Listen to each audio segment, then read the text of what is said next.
ಈ ರಾಜ್ಯದ ಮುಖ್ಯಮಂತ್ರಿಗಳಾಗಿ ನಾಳೆ 4 ಗಂಟೆಗೆ ಪದಗ್ರಹಣ ಮಾಡ್ತಾ ಇದ್ದಾರೆ ನಮ್ಮ DK ಶಿವಕುಮಾರ್ ಅವರು. ಅವರಿಗೆ ಹೃದಯಪೂರ್ವಕವಾದಂತ ಧನ್ಯವಾದಗಳು ಹೇಳ್ತೀನಿ.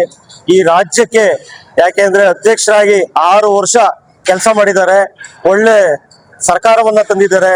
136 ನುಡಿದಂತೆ ಸರ್ಕಾರ ಬರೋದಕ್ಕಿಂತ ಮುಂಚಿತವಾಗಿ 136 ಸೀಟ್ ಬರ್ತದೆ ಅಂತ ಏನ್ ಹೇಳಿದ್ರು ಅದೇ ಪ್ರಕಾರ ನಡೆದಿದ್ದಾರೆ.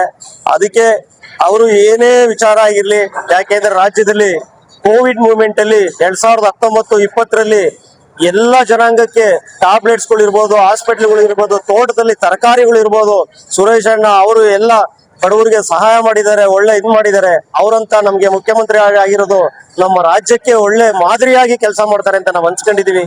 ಖಂಡಿತವಾಗ್ಲೂ ಒಳ್ಳೆ ಕೆಲಸ ಮಾಡ್ತಾರೆ. ಈ ರಾಜ್ಯದಲ್ಲಿ ನಮ್ಗೆಲ್ಲ ಒಂದು ಮಾದರಿಯಾಗಿ ಕೆಲಸ ಮಾಡ್ಬೇಕು ಅಂತ ಅವ್ರ ಕನಸೈತೆ. ಖಂಡಿತ ಕನಸನ್ನ ನೆರವೇರಿಸ್ತಾರೆ. ಇವತ್ತು ನೋಡಿ ನಮ್ಮ ಎಲ್ಲಾ ಜನಾಂಗದ ಮಠಾಧೀಶಗಳನ್ನ ಗುರುಗಳನ್ನ ಎಲ್ಲರನ್ನೂ ಕರೆದಿದ್ದಾರೆ ಪದಾಂಗಣಕ್ಕೆ. ಇವತ್ತು ಒಂದು ಒಳ್ಳೆ ಅವರ ಆಶೀರ್ವಾದ ತರಬೇಕು, ರಾಜ್ಯಕ್ಕೆ ನಾನು ಒಳ್ಳೆ ಕೆಲಸ ಮಾಡಬೇಕು, ಒಳ್ಳೆ ಇದನ್ನ ಮಾಡ್ಬೇಕು ಅನ್ನೋದು ಅವ್ರ ಆಶೆ ಇದೆ. ಖಂಡಿತವಾಗ್ಲೂ ಅವ್ರ ಆಶೆ ನೆರವೇರಿಸ್ತಾರೆ. ಇವತ್ತು ನೆಲಮಂಗಲ ತಾಲೂಕಲ್ಲಿ ಜನಪ್ರಿಯ ಶಾಸಕರಾದಂತಹ ಸೀನಣ್ಣನವರು ಇತಿಹಾಸದಲ್ಲಿ ಯಾರೂ ಮಾಡಿಲ್ಲ. ಇವತ್ತು 8 ರಿಂದ 10 ಲಕ್ಷ ನಾನು ನಮ್ಮ ಜನಕ್ಕೆ ಸ್ವೀಟ್ ಅನ್ನು ಹಂಚಬೇಕಣ್ಣ ಅಂತ ಹೇಳ್ಬಿಟ್ಟು ಪ್ರತಿಯೊಂದು ಮನೆಗೂ 1 kg ಸ್ವೀಟ್ ಅನ್ನು ಕೊಟ್ಟು ನಾನು ನೆಲಮಂಗಲ ತಾಲೂಕಿಗೆ ಎಲ್ಲರಿಗೂ ನನ್ನ ಮತ ಬಾಂಧವರಿಗೆ ಶುಭೋದಯ ಹೇಳ್ಬೇಕು ಅನ್ನೋದು ಅವ್ರ ಕನಸಿತ್ತು. ಇವತ್ತು ಅವ್ರ ಕನಸನ್ನ ನನಸು ಮಾಡ್ಕೊಂಡಿದ್ದಾರೆ ನಮ್ಮ ನೆಲಮಂಗಲದಲ್ಲಿ. ಯಾಕೆ ಅಂದ್ರೆ ಇವತ್ತು ನಮ್ಮ ಸೀನಣ್ಣನು ಸಹ ಅವ್ರ ಜೊತೆ ಕೈ ಜೋಡಿಸ್ಕೊಂಡು ಒಬ್ಬತ್ತಿಂದ ಇದ್ದಾರೆ. ನನಗೆ B ಫಾರಂ ಕೊಟ್ಟಿದ್ದಾರೆ DK ಶಿವಕುಮಾರ್. ನಾನು ಯಾವತ್ತೂ ನಾನು DK ಶಿವಕುಮಾರ್ನ ಮರೆಯೋದಿಲ್ಲ.